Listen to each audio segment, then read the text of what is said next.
Assalamualaikum warahmatullahi wabarakatuh. Halo semuanya, kembali lagi dengan saya Windy Astuti dengan NIM 11231630.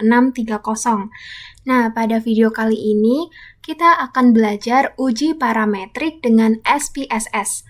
Jadi, statistika parametrik adalah suatu ukuran tentang parameter, artinya ukuran seluruh populasi dalam penelitian yang harus diperkirakan dari apa yang terdapat di dalam sampel atau karakteristik populasi. Nah, satu syarat umum yang harus dipenuhi apabila seorang peneliti akan menggunakan statistika parametrik, yaitu normalitas distribusi. Asumsi ini harus terpenuhi karena yang pertama, secara teoretik, karakteristik populasi mengikuti model distribusi normal. Kemudian, yang kedua, nilai-nilai baku statistik yang digunakan untuk uji hipotesis didasarkan kepada model distribusi normal. Jadi, uji parametrik adalah jenis uji statistik yang digunakan untuk data yang berdistribusi normal. Baik teman-teman, jadi di sini ada sebuah latihan. Di latihan 3 ini ada sebuah kasus. Seorang pengusaha berpendapat bahwa rata-rata penjualan per hari karyawan-karyawannya adalah Rp1.020 dengan alternatif tidak sama dengan itu. Untuk maksud pengujian pendapatnya, pengusaha tersebut melakukan wawancara terhadap 20 karyawannya yang dipilih secara acak dengan menggunakan alfa sama dengan 0,05.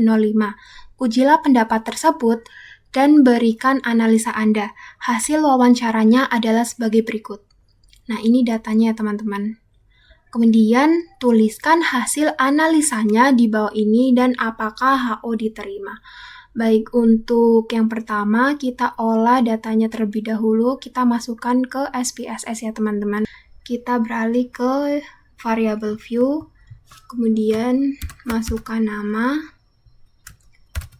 penjualan, di type ini kita ubah ke string, kemudian width-nya kita ubah ke 15, ini juga 15, dan desimalnya kita nolkan. Untuk label ini nama, kemudian penjualan, di bagian kolom ini kita ubah ke 15, align kita ubah ke left, dan ini kita ubah ke scale. Nah, data view-nya seperti ini. Kemudian kita akan memasukkan nama-namanya ke SPSS.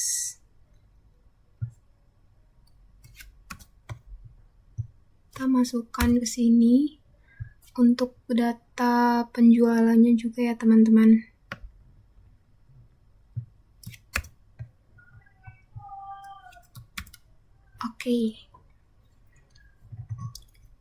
Oke, ini sudah kita masukkan semuanya.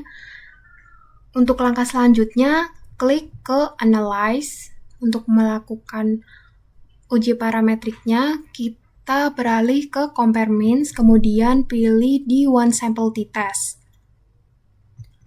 Kemudian di bagian penjualan ini, kita masukkan ke test variable.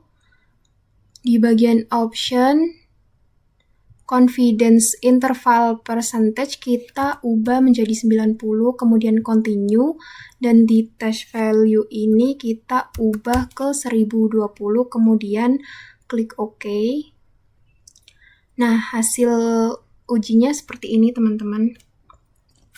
Ada one sample statistik, kemudian one sample test, dan one sample effect size.